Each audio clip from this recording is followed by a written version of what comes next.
é tratar destas características gerais, beleza? Então vamos lá. Primeiro, o presidencialismo é um sistema de governo marcado pela existência equilibrada entre os poderes. É justamente aquilo que eu estava falando.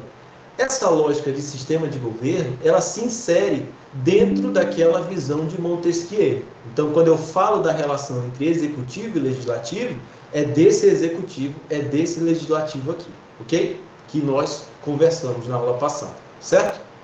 Qual é uma das características fundamentais aqui dentro deste presidencialismo? No presidencialismo, a figura do presidente, ele é responsável pelo quê? Pelo executivo, ele é o chefe do poder executivo e ele é responsável pela representação do Estado e pela administração do governo. O que isso quer dizer, professor? Bom, ao mesmo tempo, o presidente é chefe de Estado e chefe de governo. Chefe de Estado e chefe de governo, na condição de chefe do executivo, certo? Como assim, professor? Vamos lá.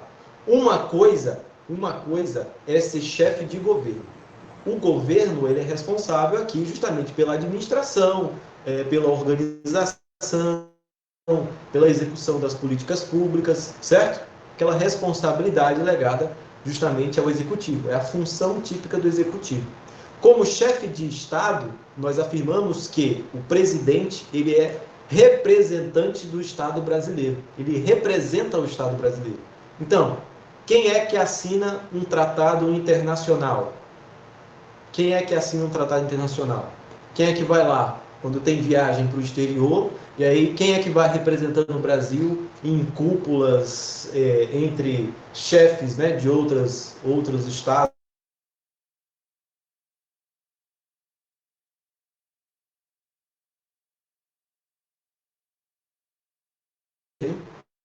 E o chefe de Estado, ele é a mesma pessoa é responsável por chefiar justamente este governo e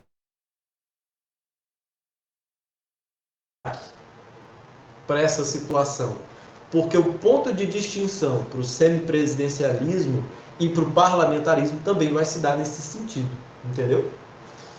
Bom, e aqui eu trago outras características também.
Percebo que o senhor está dando uma importância muito grande a esse ponto. Por quê? Vamos lá, agora é uma contraposição. Qual é a possibilidade do legislativo contrapor-se ao executivo para a manutenção do equilíbrio do poder entre esses poderes? Qual a possibilidade? Bom, a possibilidade deste presidente, caso não ande na linha, né? Caso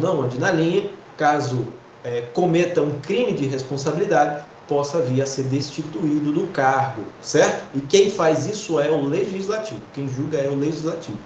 E aí, dessa forma, a ideia aqui é estabelecer uma tensão entre o sistema, é estabelecer uma tensão entre o executivo e o legislativo, de modo que haja uma manutenção do equilíbrio de poder entre estes dois poderes, certo?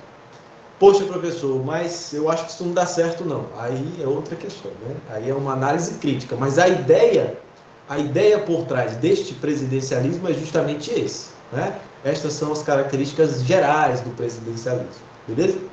E aí o nosso querido Sartori simplifica toda essa enrolação afirmando que existem 3 características essenciais. Primeiro, o presidente é eleito pelo povo.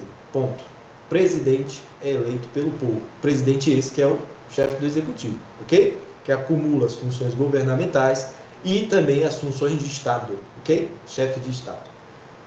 E a segunda, não pode ser demitido pelo povo pelo voto parlamentar, pelo voto parlamentar. Como assim, professor? Você vai ver, nos sistemas que nós vamos estudar, que dentro aqui do presidencialismo, se o presidente começa aí a entrar em rusgas com o legislativo, começa a se envolver em questões polêmicas, percebe-se que ele não tem uma eficiência muito grande ou um trato político ali com aquelas funções que ele desempenha, mas ele não comete nenhum crime de responsabilidade, infelizmente ele vai ficar nesse cargo dele até a próxima eleição.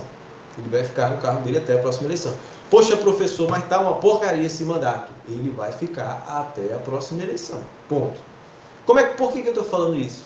Porque nós vamos observar um sistema daqui a pouco no qual não existe um mandato eletivo para o chefe de governo, e esse chefe de governo ele fica no cargo enquanto houver confiança do parlamento. Enquanto o parlamento, houver uma confiança no trabalho desse chefe de governo, ele continua. Não é o caso aqui do presidencialismo. Tendo confiança ou desconfiança, tendo um acordão, não tendo um acordão, passando as coisas do presidente no legislativo ou não passando, ele fica no cargo dele. Se ele cometer crime de responsabilidade, aí não, aí é outra coisa, ok? E aí, por fim, nós temos que o chefe do Estado chefia o governo. E aí nós temos a acumulação, tanto da chefia de Estado como da chefia de governo, beleza? E aí o exemplo que eu trago é Brasil, ok? Beleza, pessoal? Vencemos aqui o presidencialismo.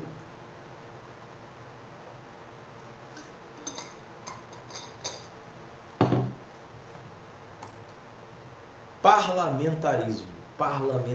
Bom, no parlamentarismo, nós temos aqui a figura do primeiro-ministro, beleza? Nós temos aqui a figura do primeiro-ministro. E nós temos a figura do rei, ou monarca. Eita, Daniel, tu quer que eu repita tudo? Tem alguma coisa assim que tu não captou? Algum desses...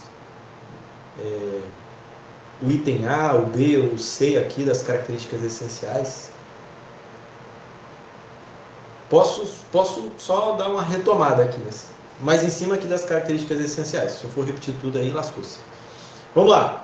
Segundo o Sartori, são características essenciais do presidencialismo que o presidente é eleito pelo povo. Ok? O presidente é eleito pelo povo. Ponto. Não, o presidente não pode ser demitido pelo voto parlamentar.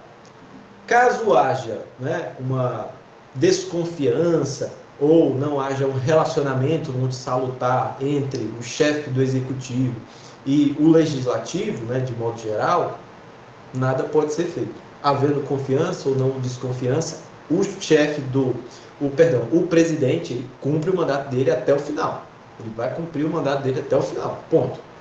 E aí a característica que eu nomeio como assim, fundamental, essencial para entender aqui o presidencialismo é que o presidente ele acumula as funções de chefe de Estado e chefe de governo. Ponto. Acabou. Se você me pedir para resumir, presidencialismo é basicamente isso. Beleza? Te ajudei aí, Daniel?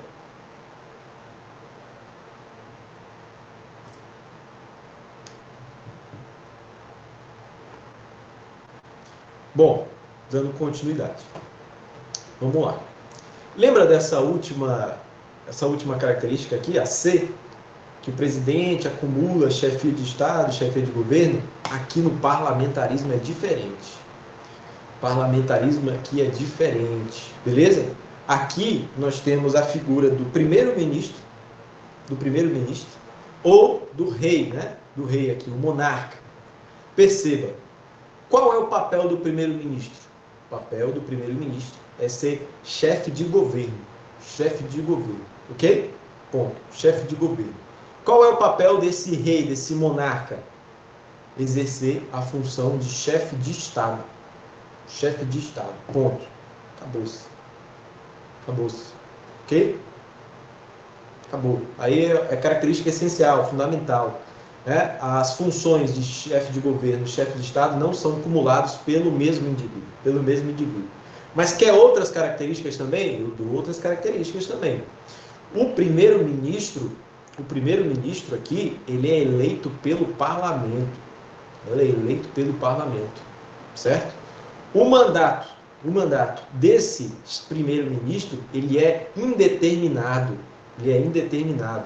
Ele vai durar enquanto houver confiança, estabilidade entre o primeiro-ministro e o parlamento. Acabou.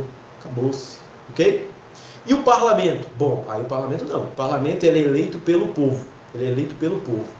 E ele tem o poder de destituir o chefe de governo. Não é? E aí aqui nós nomeamos como voto de desconfiança. Voto de desconfiança. Certo? E é muito interessante observar esse sistema parlamentar, porque denota-se que tem-se essa certa tensão que se estabelece entre o executivo e o legislativo, em verdade, tem percebe-se que o parlamento, né, o legislativo, ele tem aí um destaque maior, né? Percebe-se que ele tem um destaque maior, né, na relação com o executivo, ok?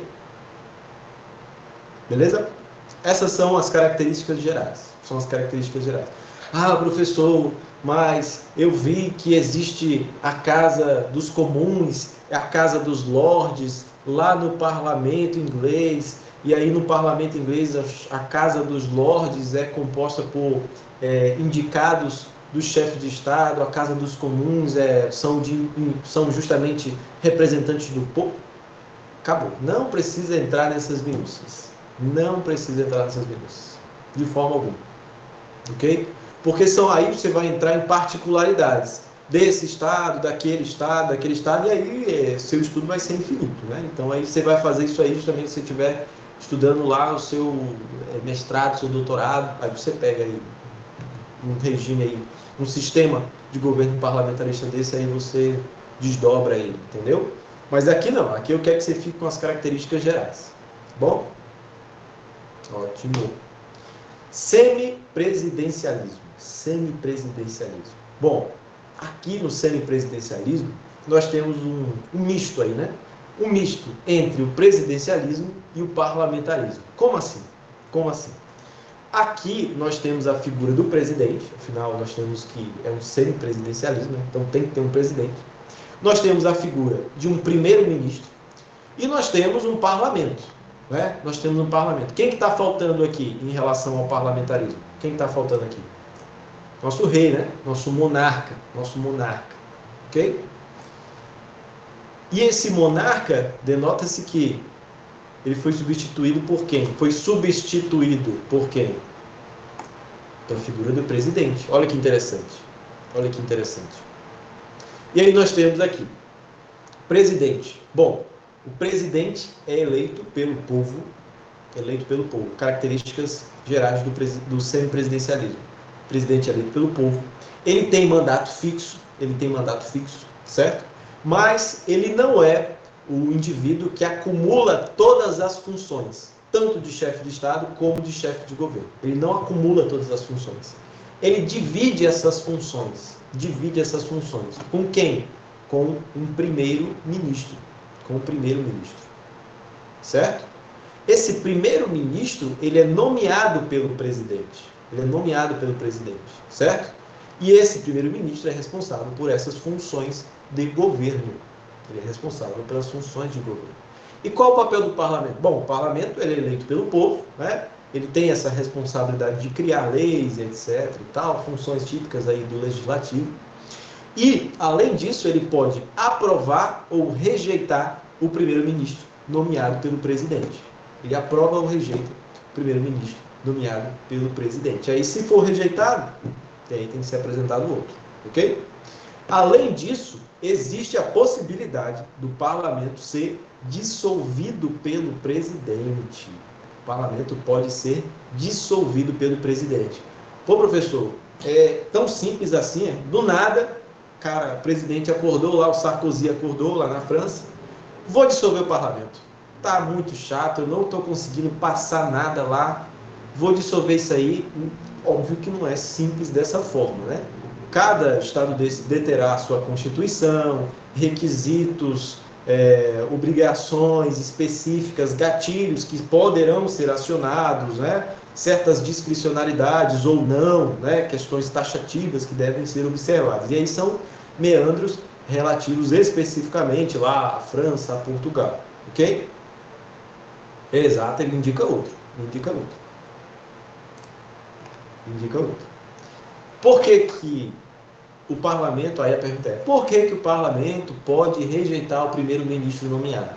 E aí aqui denota-se que nós temos o estabelecimento dessa tensão, né, entre executivo e legislativo, justamente na impossibilidade ou na possibilidade do aceite, né, deste presidente, deste primeiro-ministro.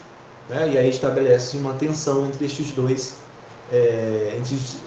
poderes, o legislativo e o executivo. Então, o que obriga o presidente a ir lá, conversar com o parlamento, ir lá, e aí, pessoal, vamos aqui entrar em um consenso, como é que vai ser, a gente precisa, né, caminhar aqui com as nossas pautas. E a primeira prova de fogo dele é justamente na possibilidade de nomear esse chefe, esse primeiro-ministro, que será responsável pela chefia de governo, certo? Essa é a primeira prova de fogo dele, dentro desse sistema semipresidencialista, certo?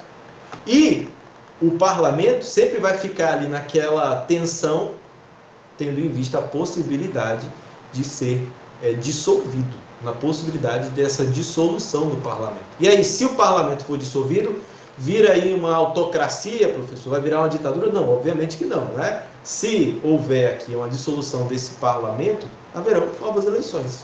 Segunda-feira. Haverão novas eleições, certo? Por que isso ocorre, professor? Por que isso ocorre? Busca pela promoção de consensos e o estabelecimento de tensões, tendo em vista a manutenção do equilíbrio entre os poderes. Então, a busca sempre é por estabelecer consensos e equilibrar a relação de poderes e, digo mais, impedir a arbitrariedade ou usurpação dos poderes pelo legislativo ou pelo executivo, certo? Beleza? E aí, pessoal, fica uma perguntinha para o final. Opa, só repetir aqui, só coloquei negrito, desculpe. Fica uma perguntinha para o final. Qual o melhor sistema de governo? Quais os principais desafios enfrentados em cada sistema? Qual o melhor sistema de governo? Não tem como afirmar de forma precisa, absoluta. Se você for observar em todos esses estados aqui, ao qual eu nomeei, Portugal, França, Brasil, Reino Unido, todos eles têm problemas. Todos eles têm problemas. Né? Aí, se você ligar CNN na segunda-feira, né, um Jovem Pan da vida, um Globo News da vida, você vai ver toda essa galera passando por problemas. E eles têm problemas próprios, relativos aos seus sistemas próprios, certo? França, um tempo desses, né? Na França, Jesus amado, eles têm uma cultura por manifestações, né? Estabelecer grandes manifestações e tal, porque lá existe toda uma lógica própria dentro deste sistema de governo semipresidencialista. E aí, denota-se que, e aí, uma coisa que vocês vão observar na leitura recomendada ao final, que alguns autores apontam que o sistema semipresidencialista é um daqueles que melhor distribui o poder entre o executivo e o legislativo, e é o que melhor estabelece um equilíbrio entre estes poderes, certo? Porque se você for observar o nosso sistema presidencialista aqui que se estabelece aqui no Brasil, você vai observar que, em verdade, a relação entre executivo e legislativo, por vezes, é um tanto quanto insólita, né? Tanto quanto insólita. Então, o legislativo no Brasil tem muito poder. Tem um poder muito grande. Por vezes, nos parece que é uma relação de vários, né? De vários contra apenas um indivíduo, contra apenas um presidente. E aí, como que esse presidente vai se contrapor a esses diversos aí, representantes aí desse parlamento, né, desse legislativo. Como que ele vai se contrapor? E aí aqui nós sabemos, né? Nós sabemos como que as coisas são feitas. Nós temos escândalos de corrupção que denotam que na relação entre executivo e legislativo são acordados cargos, são acordados justamente valores, né? Por vezes esses valores não são valores aí muito republicanos, né? São de fato representam crimes de fato. Por vezes não se tratam de crimes, né? Afinal nós temos aí as chamadas emendas parlamentares que podem ser negociadas, fazem parte desse jogo político. E se são adequadas ou não são adequadas, se cumprem o seu papel, se não cumprem o seu papel, se são desvirtuadas ou não, aí é uma outra discussão. Mas, na relação entre presidente e legislativo dentro do sistema presidencialista, existe essa tensão e denota-se que o legislativo, dentro aqui dessa visão, sempre tem um poder de barganha muito maior, né? Sempre tem um poder de barganha muito maior. Em que pese, existem autores que afirmam que o sistema presidencialista é o ideal, é o fundamental. É o ideal por quê? Porque o chefe aqui do executivo, ele é um representante do povo, então tem que ter eleição. Os integrantes desse legislativo também precisam justamente serem votados, né? São representantes do povo, e dentro dessa visão, o povo, dentro de um regime democrático, ele é representado de forma adequada. E aí existem diversas opiniões que podem ir para um lado ou para o outro, ok? E aí no parlamentarismo nós temos aqui a presença da chamada monarquia constitucional. Monarquia constitucional. Aqui no parlamentarismo, dentro dessa visão de monarquia constitucional, o rei, o monarca, ele precisou abrir mão, né, de poder. Ele precisou abrir mão de poder. E esse poder foi repartido. Esse poder foi repartido com o parlamento, em grande medida, e esse poder também é repartido com o primeiro-ministro, né? Com o primeiro-ministro. Mas a tensão que se estabelece dentro desse sistema parlamentarista, em verdade, é entre a monarquia e o próprio parlamento, né? Entre a monarquia e o próprio parlamento.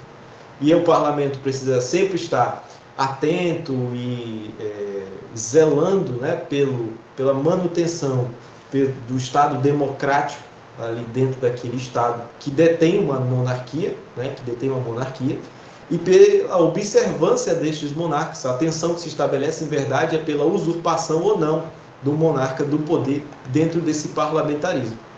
É uma questão que atualmente foi praticamente sanada, né? Não denota-se aí que o monarca, as monarquias constitucionais que são estabelecidas atualmente têm esse anseio, né? Essa tensão que se estabelece aí entre esse rei, né? E o parlamento, né?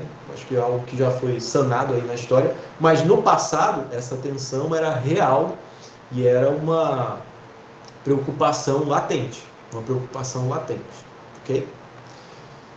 E aí, no nosso semipresidencialismo, em que nós afirmamos que há um encontro aí do sistema presidencialista com o parlamentarista, nós temos que o parlamento ele perde poder dentro da relação entre executivo e legislativo. O parlamento ele perde poder na medida que pode ser dissolvido. A possibilidade da dissolução do parlamento e esse poder podendo ser exercido pelo chefe do executivo é de fato uma tensão que se estabelece, que alguns autores afirmam que é uma tensão essencial, fundamental para a existência de um equilíbrio de fato, para que o presidente não seja refém do parlamento.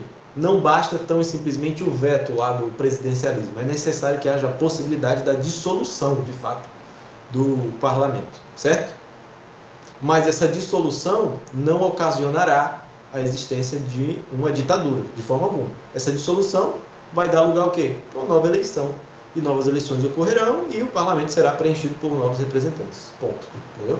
Eu digo isso por quê? Porque de vez em quando observamos, né, no noticiário, a gente diz assim, presidente de não sei das quantas dissolveu o parlamento. Aí todo mundo aqui no nosso país, né, fica, oh, meu Deus, que absurdo, vai virar uma ditadura. E não necessariamente, né? E aí você vai observar, em alguns desses locais, né, não se estabeleceu uma ditadura, e aí você vai observar, está lá na Constituição dos caras, justamente essa possibilidade, justamente exercida pelo presidente. Está lá. Interessante, né? Bom, tem umas perguntas aqui.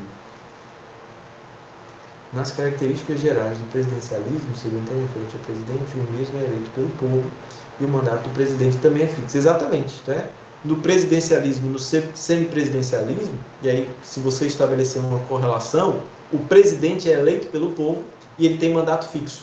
Ele tem mandato fixo. Ponto. Ok? Ocorre que no semipresidencialismo, a figura aqui desse chefe do executivo, o presidente, ele não vai acumular todas as funções. Tanto as funções de Estado como as funções de governo. Não, ele não acumula as duas, não. Ele mantém algumas funções e outras funções são exercidas pelo primeiro-ministro, que seria o chefe de governo. E esse primeiro-ministro, ele não é eleito pelo povo, ele é nomeado pelo presidente. Ele é nomeado pelo presidente. E o parlamento pode rejeitar esse primeiro-ministro nomeado. Ok? E aí foi aqui uma pergunta do Rinaldo. Aí o Bruno Vieira aqui também fez uma pergunta. A Márcia levantou a mão. Pode falar, Márcia. Fica à vontade. Só ficou um pouco confuso para mim, professor, com relação ao chefe de Estado e o chefe de governo aqui no semipresidencialismo, quando você diz que eles dividem essa função. Quer dizer, o presidente não é o chefe de Estado. Isso. E o primeiro-ministro não é o chefe de governo. Ambos fazem... Ambos exercem essas duas funções, não. é isso? O presidente, ele é o chefe de Estado. Ele vai exercer essas funções aí, típicas de um presidente, né, dentro desse Estado. O chefe de executivo, enfim, é ele que vai representar, por exemplo, é o Sarkozy lá na França que vai representar a França para assinar um tratado, uma convenção internacional, vai participar de cúpula. Não é o primeiro-ministro dele, não, que vai, não, de forma alguma, ok? Quem exerce a função de chefe de governo dentro desse Estado é o primeiro-ministro. Só que perceba, o primeiro-ministro ele é nomeado pelo presidente. Se ele é nomeado pelo presidente, ele tem autonomia, ele pode fazer o que ele quer? Não, ele não pode fazer o que ele quer, né? Ele não pode fazer o que ele quer. Mas ele é uma persona distinta do chefe de Estado. Ele é uma persona distinta do chefe de Estado. Então aqui nós temos um chefe de Estado, que é o presidente, no semipresidencialismo, e um chefe de governo, que é esse primeiro-ministro aqui, ok? Só que o primeiro-ministro é nomeado pelo presidente. E ele é nomeado, não é à toa não. Não é à toa não. Porque aqui ele não pode fazer o que ele quer não. Ele não foi eleito pelo povo, né? A legitimidade dele estar naquele cargo é em razão da nomeação feita pelo presidente e aceita pelo parlamento. Entendeu? Então o povo não elege esse primeiro-ministro. Esse primeiro-ministro não é eleito pelo povo. Não, entendi. Ótimo. Obrigada. Aí a sua dúvida é a dúvida do Bruno. Uma dúvida para o Bruno.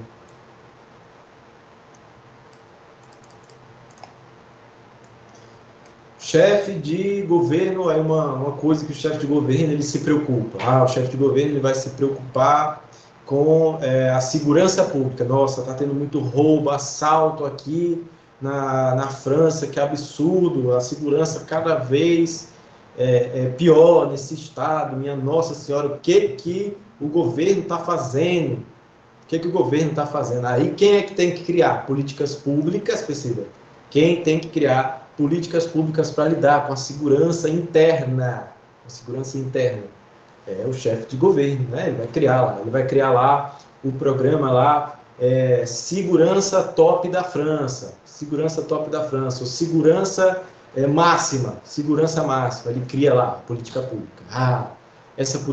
Nessa política pública nós vamos contratar um monte de policial agora e redobrar nos pontos aqui de maior incidência de crimes, quantidade de policiais, né?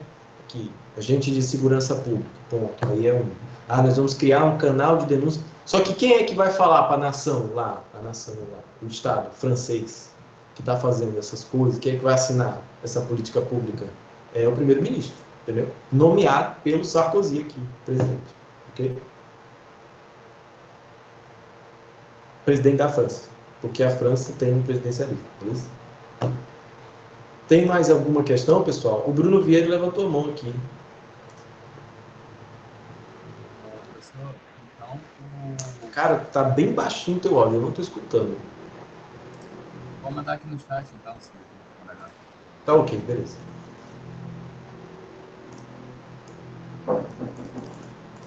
Professor, para cada setor tem um ministro? Bom, a existência de um primeiro-ministro aqui nesse semipresidencialismo e no parlamentarismo não exclui a possibilidade da nomeação de outros ministros, né? Pode existir aí outros ministros, ministro de assuntos interiores, entende? Só que o primeiro-ministro, ele tem esse nome, né, ele é nomeado como primeiro-ministro porque ele tem responsabilidades, obrigações maiores, porque ele é justamente chefe de governo, ele é justamente chefe de governo. Podem existir outros ministros, sem problema nenhum. De fato, o chefe de Estado ele é responsável por firmar acordos internacionais, participar de cúpulas, representar o Estado externamente e internamente, internamente ele pode o quê? Dissolver o parlamento, ele pode atuar em questões específicas às quais a Constituição desse determinado país, né, desse determinado Estado apontou. A questão aqui que, de forma didática, nós sempre distinguimos o chefe de Estado e o chefe de governo dessa forma.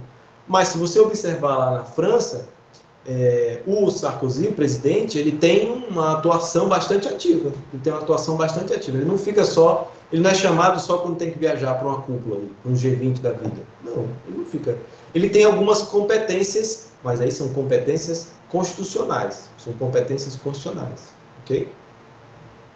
Beleza? Aí são competências específicas de cada local, de cada estado, beleza? Mas de forma ampla, de forma geral, que é o que eu preciso que vocês aprendam, bom, o chefe de Estado, ele deve se preocupar com questões de Estado, né? O chefe de governo, não, ele deve se preocupar com a administração ali, justamente do governo, né? Para lidar com aquelas questões dentro desse Estado. Ele não pode sair desse Estado, ficar firmando acordos, convenções internacionais, de forma alguma. Ele não pode declarar guerra, por exemplo, de forma alguma. O primeiro-ministro pode ficar declarando guerra. Não, ele precisa do presidente, do chefe de Estado, para declarar guerra. Ok? Quando foi o Sarkozy, ele tentou lá na Ucrânia, sem presidencialismo, o primeiro-ministro pode dissolver o parlamento? Não. O primeiro-ministro não pode dissolver o parlamento. Quem dissolve o parlamento é o presidente. Okay? Que pode ser dissolvido pelo presidente.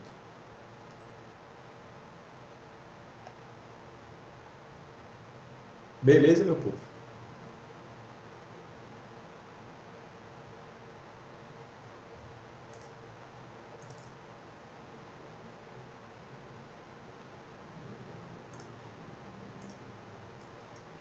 E aí, se vocês forem lá naquele quadrinho, né, vocês vão perceber justamente todo um resumão dessas características. Ok?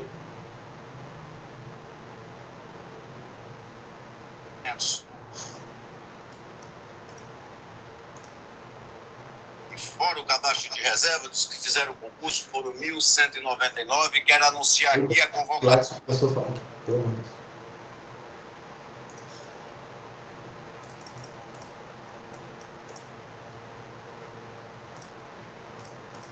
Gladson aqui de olho na nossa aula de ciência política e teoria do Estado.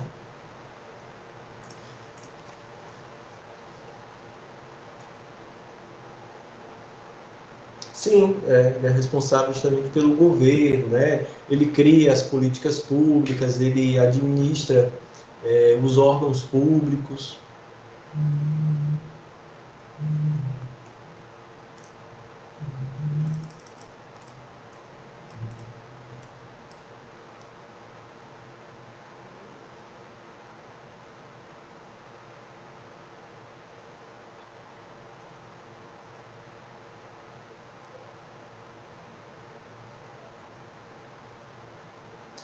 Pessoal, vejo que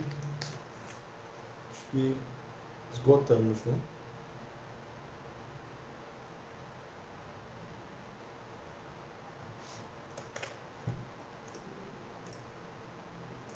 É isso, então?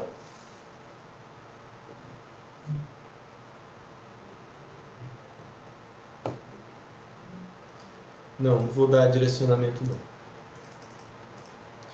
Assim, os slides, né, já representam justamente esse foco, né? Porque se você comparar os slides com a leitura recomendada que eu deixo, você observa que a leitura recomendada ela é ampla, ela trata de um monte de coisa e tal. Aqui não, aqui eu saio pensando no mais importante. Entendeu? Então, se você estiver em busca desses tópicos principais, você já tem aqui. Né? Mas eu não vou fazer revisão. Eu detesto fazer revisão. Só faço quando eu sou obrigado.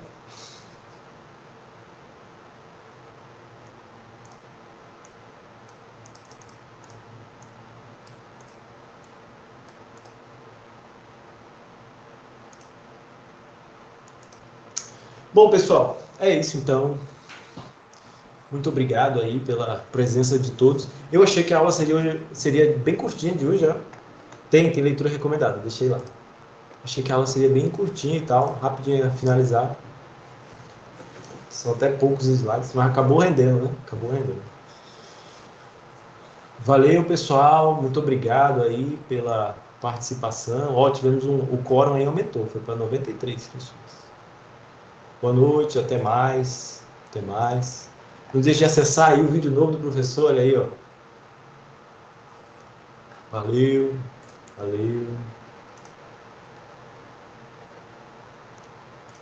Até mais, pessoal.